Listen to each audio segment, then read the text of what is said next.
Mary LaHammer here from Twin Cities PBS, giving you some context and behind the scenes information on what's being called really the first Minneapolis mayoral debate. And I think there have been forums before, but the organizers and I were really clear from the beginning. We wanted a debate. And our organizers, Citizens League, longtime, well known civic organization, Downtown Council, and Minneapolis Chamber, and then my co host, Blois Olson from WCCO Radio and Fluence Media. And what Blois and I wrote when we started our notes, and I'm going to give you a little sneak peek inside these notes in just a minute, is that this is a debate and not a forum. And our goal was to get folks to differentiate themselves. We were going to follow up, we were going to interact, get them to engage with us and each other, because it was a big group, 5 candidates, obviously 2 front runners, probably seen by most, incumbent mayor Jacob Fry, of course, and then State Senator Omar Fateh, who got the endorsement initially from the DFL, and then that was rescinded in a lot of controversy. So this has gotten quite a bit of attention.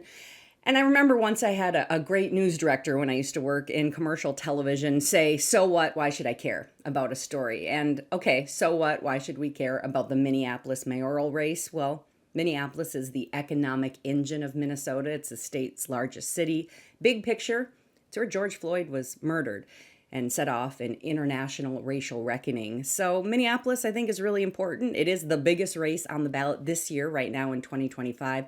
Minnesota will have a lot of elections coming up in 2026. But I'm going to give you my story here in just a minute that aired on Almanac on Twin Cities PBS. But first, a little sneak peek inside the notes and the topics. Obviously, the number one question with everything going on right now, Minneapolis coming off several mass shootings, the Annunciation school shooting, and then the homeless encampment. We wanted to dive into public safety, huge issue, and we spent a lot of time on that, and started with the issue of vandalism because that was hitting Senator Fateh and his campaign headquarters, so we started there and dove deep into that and several questions and follow-ups, and you'll see that in just a moment. And then we did something about the thing that brings people to downtown, right? Sports, arts, entertainment, Timberwolves, Lynx wanting a new stadium. That was actually the biggest applause line, was when the question Blois asked one of the candidates, do you support a new stadium for the Timberwolves? And he said, how about the Lynx? Remember, our women's team is the one that's actually won national championships. We dove into tax base and downtown. And one thing I wanted to bring up was there's a new documentary coming up that's going to be airing on statewide television called Precarious State. And that set a really dire tone of the vacancies and some of the public safety questions. So they dove into that. Of course, we did homeless encampments, housing, rent control. We dove into diversity, equity, the police chief, whether the candidates wanted to keep the chief, and then a question about ethics and fraud. Minnesota said to have almost $1 billion now in fraud in government programs, daily, weekly, monthly. It seems like another one drops. A lot of them are connected to Minneapolis. And some ethical questions for the 2 elected officials. That only went to 2 of them because they are both elected officials. Senator Fateh, some news that there was legislation that could have potentially benefited his wife, and some ties to election malfeasance. He answered both of those. Mayor Fry had a staff member who was part of the Feeding Our Future nutrition fraud program. So they answered that. We dove into cities and neighborhoods. But the one thing I think that was really different, and in the end, folks really liked, was lightning rounds. So we did deep dives, follow-up, aggressive questioning on heavy policy issues, but then also some quick lightning rounds. How do you describe yourself? Yes, they're all probably somewhere on the progressive spectrum. This is Minneapolis, but interesting to hear how they describe themselves. Their leadership style in 2 questions. The insider-outsider, because this is very much seen as a race with the incumbent being an insider, but then the question of Senator Fateh being an insider-outsider, because he is a state senator. They all answered that. And then, of course, ranked choice voting. That's why there were 5 candidates on the podium there and the unique model there. And we asked them if they wanted to keep that. And some of them even said they were interested in expanding that. The one question we did not get to is something more broadly about civic life and tone, again, with the Citizens League there. And all of the strife nationally, we wanted to address that, but it really did get addressed in all the questions throughout. And you could feel it in the room. I've never had so much security at a political event that I've been a part of. There were armed guards, unarmed guards, Minneapolis police, inside out. And that had to be because Minnesota, of course, is where we suffered through a political assassination this summer of former Speaker Melissa Hortman, the shooting of State Senator John Hoffman. Of course, the shooting and murder of Charlie Kirk was on the mind and definitely came up in the group. And then the vandalism, the anti-Muslim vandalism at one of the candidates' homes. So I'll talk a little bit more about the reaction we got afterwards, but first let me give you a quick look at our story.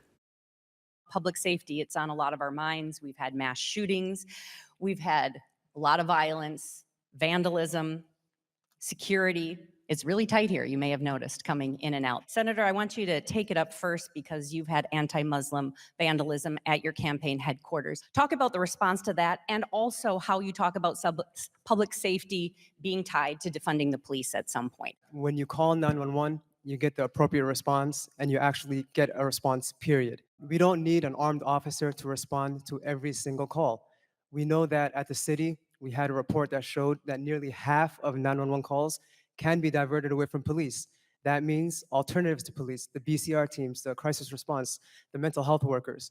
I worked really hard with my colleagues at the Capitol to bring in $19 million in public safety aid to help beef that up. But for a long time, it went largely untouched because we had a mayor that was having an adversarial relationship and disputes with city council. You've been the spokesperson through massive tragedies, shootings, deaths. It's been a really brutal summer for the state and the city of Minneapolis. In the strong mayor system, what can you do with the police force, with the Hennepin County attorney? What are your new solutions? So let's start where we agree. I believe in a comprehensive form of public safety where we are matching a unique skill set with the unique circumstances happening on the ground. And we are one of the few cities in the country that are carrying that out. We now have 24-hour a day, 7-day a week mental health response. And I also believe that we need police officers, and we need far more than we have right now. We are presently increasing the number of officers that we have on the police force. We saw a 135% increase in applications, and the MPD is more diverse than it has ever been in history. Where do you disagree? Well, first, we disagree on police officers.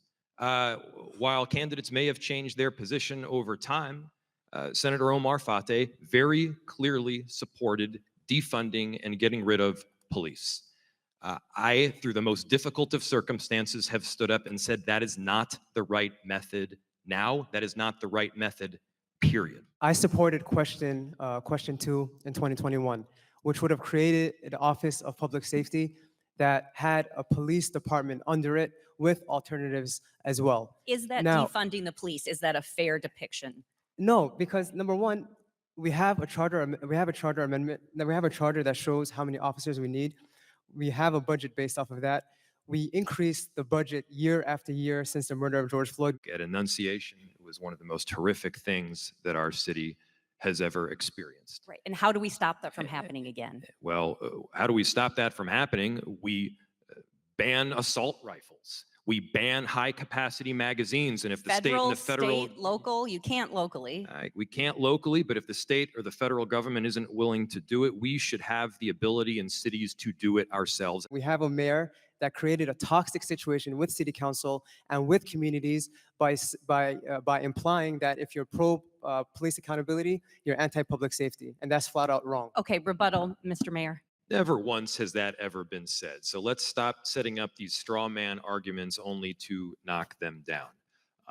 I have said, notwithstanding Donald Trump, we are going to abide by every sentence of every paragraph of both the consent decree and the settlement agreement. President Trump and the National Guard, would anybody support that? Absolutely not. Okay. No. No. No. No. That was a lightning Follow- round. It has been clear in this campaign that 3 candidates have chosen to campaign against 1 candidate. Do you support the continuation of ranked choice voting in the city of Minneapolis? Yes, no, or maybe. Maybe we'll give you a maybe. Maybe. Yes, I absolutely Yes. support ranked choice. Mr. Mayor, yes? Yes. Senator? Yes, and I've supported statewide legislation for Dwayne? ranked choice. Yes. Contrary to what it may have seemed like, this is indeed a multi-candidate race for ranked choice. And so I reject, and I want you to reject the idea that there is a binary between 2 people. We need new leadership. Jacob Fry has been mayor now for nearly 8 years for 2 terms. all vetoes, full of vetoes, and a more divided government and city than ever before.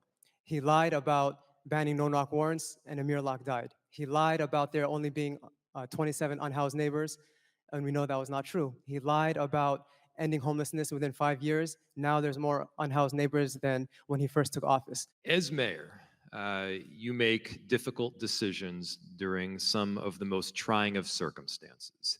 And over the past 5 years, especially, we in this city have confronted adversity together.